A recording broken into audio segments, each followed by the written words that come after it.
Light चलाओ।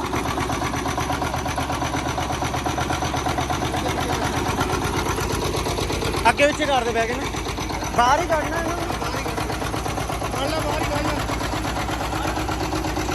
तो लैके नहीं आना बिल कट दो